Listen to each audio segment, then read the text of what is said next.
and still as fast as lightning. Yeah, the power that he possesses, but it's not a thumping power. It's that explosive speed, that explosive power, the footwork he gets in position. And all of a sudden he's landed 3, 4, 5 shots and then he's angled off. A lot like I did in my fight against Lopez. Inoue have very fast. Yeah, it's a compensation. It's a very strong guy. Brings out a big crowd, doesn't he? He's an absolute superstar in world boxing. And this was another exquisite performance. Joe Rogan was absolutely stunned watching Naoya Inoue dismantle Alan Picasso, hailing the Japanese star as a combat sports icon. Rogan marveled at Inoue's lightning-quick footwork and his effortless ability to glide through the pocket. He emphasized that the champion's explosive power is totally unrivaled in his weight class, noting how he blends velocity, accuracy, and raw force like no other warrior today. Truly, we are witnessing a once-in-a-lifetime fighting machine. And I was so excited. Yeah, he's a legend of the sport. He is a legend, and he's such an unusual guy. You know what's crazy about him is his calves. Yeah, when you look massive. at that. When Alexander Usyk was questioned about Naoya Inoue's destruction of Alan Picasso, his reaction overflowed with genuine reverence. Usyk paused, flashing a grin before celebrating Inoue's blinding pace and terrifying ring command. He bluntly stated, "I like Na," emphasizing how rapidly the champion strikes and counters. Usyk noted that Inoue is an absolute powerhouse despite his smaller frame, explaining that the fusion of force, velocity, and poise makes him a permanent threat. Usyk's praise proves that even heavyweight kings recognize the monster's legendary status as a fighting god. It's here, the unified heavyweight champion of the world, Alexander Usyk. Alexander, you're watching another pound-for-pound fight in Inoue. Have you been impressed with his performance so far? Yeah, I like this is show Nagatani fight great with Mexican guy Inoue. I happy. What do you think Inoue needs to do to get the stoppage? I not think about this. I just watch fight. Maybe Inoue next fight going up. Maybe, I don't know. I think it's normally. Okay. Because, Inoue have very fast. Yeah, it's a compensation. The boxing universe exploded into a frenzy following Naoya Inoue's absolute demolition of Alan Picasso. Social media platforms were flooded with viral clips and technical deep dives, celebrating Inoue's savage aggression and his mastery over every second of the clash. Analyst Henry provided a sharp tactical breakdown, noting that Picasso stepped inside with a disciplined high guard to shield his chin. However, Picasso's elbows were positioned too far out, exposing his ribs, a fatal flaw that the monster instantly punished. Inoue's stinging lead hand and elite velocity allowed him to bury crippling body blows while staying completely unpredictable. The massive gulf in punching power was undeniable. Inoue's shots landed with bone-crushing force, whereas Picasso's strikes lacked any real bite. Henry stressed that Inoue's fusion of surgical offense and high-level defensive IQ kept him in total command throughout the night, proving exactly why he remains the most feared assassin in the sport today. This was total ring supremacy. When I saw the two men get into the ring, the first thing that I noticed straight away was Picasso was carrying an incredibly high guard, defensively keeping his gloves very, very high, trying to protect his chin. And one thing I'll say in general about Picasso in this fight is that his defensive awareness was very, very impressive. He very rarely dropped his hands after he threw a shot. His discipline was incredibly good. But the problem with that is that sometimes it leaves a lack of room for creativity with fighters. Yes, it's important to be defensively disciplined, but if you continue to give the same look over and over again, you're never ever going to beat a guy like Inoue. The first thing I said at the beginning of my live about this guy was I looked at him and I went, his elbows are incredibly flared. You know, he had the high guard, but his elbows was very, very far forwards, which instantly made me think he's giving the body to Inoue. He's offering it to him. Now, that can sometimes be done because it's to create counter-punching opportunities, but in this instance, I think it was just that he was so concerned about protecting his head, about not getting knocked out with a shot to the head, that the body was there all night for Inoue, and Inoue took it. He took the invitation, and he constantly stabbed to the body of Picasso. And in fact, I'd say that this fight kind of was a story of the body shots in many ways. Picasso, like Inoue, had most of his success to the body. The left hook in particular was a money shot for Picasso, but the difference between these two men was so obvious to see when they were standing in the pocket and they were exchanging left hooks in particular to the body. The impact of Inoue's shots was totally different from Picasso's. It was like Picasso had cushions, pillows inside his gloves, and Inoue had a bloody egg weight. It was damaging, it was vicious, and Picasso simply couldn't hang in the pocket for long periods of time with Inoue. I mentioned the lead hand of Inoue there to the body, but the lead hand of Inoue in general in this fight was incredible to see. I mean, the sharpness, the speed on it, the different levels that he throws it from. It's unbelievably unpredictable and difficult to read as a shot, and it allows him to control fights. One thing that I've noticed about Inoue, having watched him for a little while now, and something I think he definitely does on purpose, is he lowers himself to the level of what's in front of him at times, because he wants you to open up so he can counter you and land large shots on you, ones that you don't see coming, so that he can knock you out. He's good enough to be able to do that and keep himself safe at the same time. What was testament to this was Inoue's movement is exquisite, it's exceptional. There were moments when he was using that jab that I just mentioned, dancing around the ring, using that lateral movement, popping the head of Picasso regularly, easily landing on him with that jab. I mean, Picasso was forced to keep a high guard at all times because the power of Inoue is so good that even when he's in motion, he will hurt you. Mike Tyson openly saluted Naoya Inoue's terrifying talent, crowning him as the ultimate monster. Tyson claims Inoue is swifter, deadlier, and more surgical than almost any champion he has ever witnessed. Bravely declaring him superior to a prime Manny Pacquiao, Iron Mike praised Inoue's explosive force and genius ring IQ as unrivaled.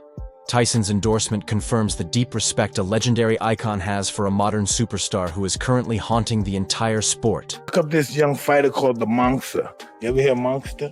No. Japanese fighter called Monster. This is Monster. Crazy dude. The mean son of a... Oh yeah, you'll see this bad mouth. Don't look like much. He's better than Manny Pacquiao. Manny Pacquiao was doing like that. Just as good. He looks like a fucking pop star. Oh, wait till he get on these. The most efficient hunting machine in all of boxing. He's vicious. That's a bad guy he beat too. Broke him down. Ooh. 118? Yeah, who the hell fights in that division? Bantamweights. Yeah, but who? Some bad mother. Yeah, some killers. Paulie Malignaggi weighed in on the future path for Naoya Inoue after dissecting his recent masterclass against Alan Picasso. He observed that while Inoue's supremacy was undeniable, upcoming rivals like Nakatani must respect his lethal force even more than past victims. Malignaggi noted that Inoue dragged Picasso through 12 brutal rounds, suggesting that a distance war with a technician like Nakatani would be a historic spectacle, showcasing the champion's relentless gas tank. He also speculated that Inoue might have been shielding his right hand, perhaps nursing a hidden injury, though no official reports emerged. Regardless, the monster's performance stayed totally dominant as he secured a landslide victory. Malignaggi argued that these elite traits turn Inoue into an impossible riddle for any opponent, stressing that his blend of velocity, raw power, and tactical brilliance will keep him as the most feared and volatile king in boxing today. This man is simply on another level, compared to the rest. That I was picking Nakatani or Inoue yet. I really hadn't made up my mind who would win between them. I thought it was a good fight anyway. I don't think it's an easy fight to pick, but I do think that I do think that it's a completely different style. You're going to see Inoue fight with Nakatani than you did Hernandez today. You know, I thought Nakatani did a solid job of, again, getting off those good punches, hard punches. It was just he couldn't get the respect, and that's something that will lead you to think something's going into the Inoue fight. But remember, Inoue does get hurt. Inoue has been down at this weight class, so you land those hard shots, clean hard shots like that on Inoue. I think he's gonna have to respect that power of Nakatani more so than Hernandez did today. Now, Naoya Inoue took on David Picasso in another surprising result in that this one also went the distance. Can you imagine Nakatani and Inoue both going the distance? Would have been crazy odds if you're a gambler. But Inoue won the fight going away. I don't know. He didn't get asked the question in the post-fight interview, but to me it seemed like Inoue's right hand may have been bothering him. Again, just assuming here because we didn't get any confirmation. It's not like the post-fight interview or the broadcast ever actually brought out something that was obvious, which was that Inoue was actually not throwing his right hand many times when he could have. Was going left hand heavy. Even when he had Picasso up against the ropes a lot of times, he didn't throw the right hand or barely throw a right hand. So I'm not quite sure that just my assumption, but I'm not quite sure that anyway he had not heard, at least heard or tweaked his right hand in this fight, and that might be why David Picasso was able to go the distance. But also Picasso did some crafty, clever things, made himself a moving target even when he was standing still. A lot of up and down rotational movement, hip and up and down change of level movement when he was stuck up against the ropes, and when he was in front of Inoue, so Inoue couldn't get to him too clean. When he got stuck against the ropes, also he made himself a small target by staying low. He would change the level by going up and then back down.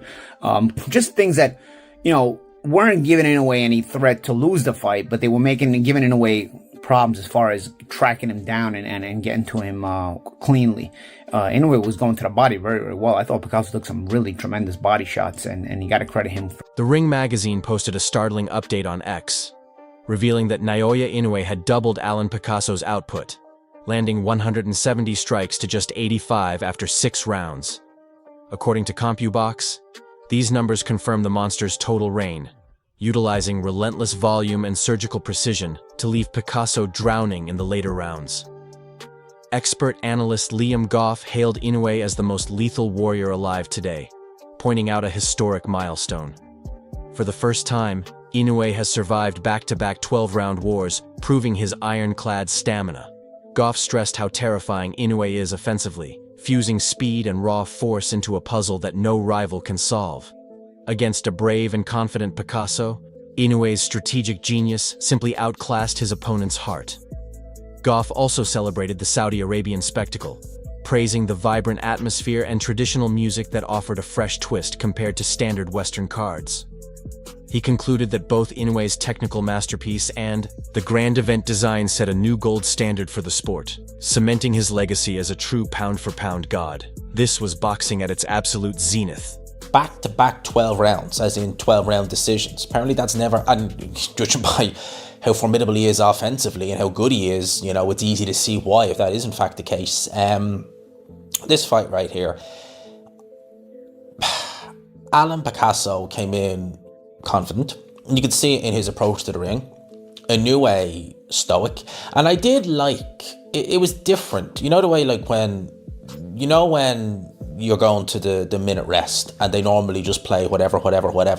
They were playing kind of samurai music, like Japanese, and I quite liked it. It was quite nice actually. And you're listening to that and you're thinking, actually, I'd rather listen to this than listen to, some of the crap that they play, on most shows in the UK and US during the 1 minute rests. I quite enjoyed it. The whole show as a whole, I enjoy it. I liked the setting. It was actually I really enjoyed it actually. I have to say I really did. It's a really good show. More of them, please. I really like the Asian kind of team in Saudi Arabia. But this fight itself, right? So first round starts, Inoue tends to, he can be a quick starter at times. And we've seen that. We certainly have in first rounds and stuff like that, but not a crazy amount of first round stoppages. If I think off the top of my head, he stopped, I can't remember the guy's name, in a round. I remember that was in the World Boxing Super Series a couple of years ago, many years ago now. But he's not really one for going out there and just blasting you out in a round. He might hurt, he might drop you in the first round, but he normally carries you at least into the second or third round at least. And he was not really doing much in the first round in a way. But straight off the bat, you could see that Picasso, he did the high guard, and kept the high guard. He tried to punch with Inoue, which is something that you can actually do. It's very risky. Naoya Inoue stands tall as the undisputed super bantamweight king, clutching every major crown, the WBA, WBC, IBF, and WBO. His 2025 campaign was nothing short of legendary, entering the ring 4 times and crushing every challenger to defend his throne. Earlier, he obliterated Yejun Kim via knockout, followed by a savage TKO destruction of Ramon Cardenas. He then outclassed Murodjon Akhmadaliev in a tactical masterclass before recently dismantling Alan Picasso with a clinical performance. These back-to-back triumphs showcase Inoue's blistering velocity, terrifying power, and flawless technique, keeping him firmly at the summit of the division. The monster finishes the year as a certified pound-for-pound god, leaving a trail of broken rivals in his wake. This is pure, unadulterated greatness. Inoue dominates Alan Picasso, wins every single round, and he defends his undisputed super bantamweight title 4 times in 2025. And this is just a very sharp clinic from Inoue. using that jab really well to maintain distance, set up his combinations. He's landing that thudding left hook to the body, doing some really good body work. He's landing right hooks up top, 3-4 punch combinations. And Picasso, he didn't really have much of an answer. Occasionally he'd land a jab with a straight right hand, but for the most part, Inoue was just running through him. And Inoue has a great argument to end the year as the new pound-for-pound #1. Now that Crawford retired, it's either him or Usyk, but Usyk is no longer undisputed, only had 1 fight this year, whereas Inoue, he had 4 undisputed fights, and he's steamrolling the competition. And with this win, and Nakatani also winning, it seems like we're going to get Naoya Inoue versus Junta Nakatani next, May 3rd in the Tokyo Dome. This fight is already agreed, and Inoue said the Japanese fans can expect a big spectacle. And Nakatani, he didn't have the best performance today, got pushed to a big test, whereas Inoue, he looked very dominant. So I think it's safe to say that Inoue will probably win the fight at this point. But still, this will be the biggest. User Diego tweeted on X, "Top-class performance by Naoya Inoue and much respect to Alan Picasso for holding up for 12 rounds. He spotlighted Inoue's artistry, velocity, and suffocating pressure that allowed him to hijack the entire rhythm." Simultaneously, Diego honored Picasso's grit and sheer defiance to survive the full distance against such a terrifying predator. This reaction perfectly bridges Inoue's brilliance with Picasso's bravery in an electric showdown. The collision between Naoya Inoue and Alan Picasso pitted the monster's explosive dynamite against Picasso's lanky frame and cautious defense. Initially, Picasso fought bravely, snatching a few early rounds with clever, calculated maneuvers. He utilized his height and tight guard, frequently crouching to vanish from Inoue's target zone. However, as the war dragged on, Inoue's world-class pedigree surfaced. He hammered home piercing jabs, surgical body hooks, and thudding rights that bypassed Picasso's shield. Despite the challenger's tactical shifts, he simply couldn't rival Inoue's accuracy or raw violence. By the final bell, the monster's elite mastery secured a massive win, proving his technical supremacy. This was a brutal display of dominance. On this fight, because it wasn't a competitive fight, and I knew that. Picasso is not on that level. Picasso does not have the punching power to really trouble Inoue. And on top of that, Picasso, what was kind of crazy about Picasso was like early on in the fight, he started out pretty good. I gave him like 2 rounds early in the fight. Like I gave him two of the first 6 rounds. But as the fight wore on, he fought more like a Paul Butler type of fight. Very gun shy, calculated, in the high guard. Just didn't give Inoue a lot to work with. And Inoue will land a lot of jabs. Inoue will land a lot of left hooks to the body. But Inoue had a very hard right hand around the guard. Him and his team looked like they game planned against that right hand. They kind of like, you know what? If you're gonna knock us out or beat us tonight, you're not gonna knock us out with that punch like you did to everyone else. And there were times where Picasso, being the significantly taller guy at 5'8", would be crouching down and getting lower than Inoue, making himself a smaller target. So he was doing some good things here and there, but overall, class tells over time. Inoue was just too quick, too fast, too sharp, and too good, but he just couldn't get the stoppage. So that being said, a lot of people are going to hold it against Inoue because he's held to such a high standard, and I get it. With great power comes great responsibility, but I'm impressed, man. I'm very impressed with Inoue. Just even though I've given him some flack for fighting some guys I just don't think are on his level this year. To fight 4 times in a calendar year, and defend the undisputed title 4 times in a calendar year, that's unprecedented. And he's the first fighter since Larry Holmes to successfully defend the ring belt 4 times in a calendar year. This is the first time it's happened since 1983. So we saw history. While the world hails Naoya Inoue's explosive violence and lethal force, some experts are spotting potential hurdles as he climbs higher. The monster crushes smaller rivals with stinging flurries and savage bodywork, as Picasso learned the hard way. However, against massive warriors who can eat his best shots, his power might lose its magic. At heavier limits like 130 lbs, Inoue could buckle under stronger fire and struggle to maintain his terrifying reign. His genius is undeniable, but mystery remains. Can his style and muscle truly conquer the giants of tomorrow? Future wars against bigger hitters will be his ultimate, most dangerous test. For them low weight classes, but when he gets in there with guys that can absorb his punch, like Picasso was absorbing his punches, he was hitting them in the body, combinations, teeing off on them. Inoue is athletic, he's explosive, but his power translates to those little guys. As he moves up in weight, going to 130, not happening.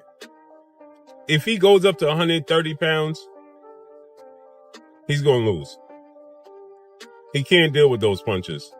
He can't deal. First of all, we've seen him on the canvas multiple times. Second of all, his power is not going to translate with those guys. They're going to absorb his punches. Now, what he does have going for him is his hand speed. He's still got that hand speed, and maybe that hand speed will translate. Maybe it'll slow him down. But it just showed me that he's going to always be a great fighter for those low weight classes. He's a super bantamweight champion. But 130 pounds, nah. And he might have trouble with Nakatani. Nakatani is going to absorb his punches, but Nakatani is going to be a way better puncher than David Picasso was tonight. And I think Inoue could be in trouble with him. I still think that he's just so fast, so explosive, so quick, and has a high ring IQ that he still beats Nakatani, but it's going to be a tough fight. It's going to be. That is it. Don't go anywhere. We will see you next time.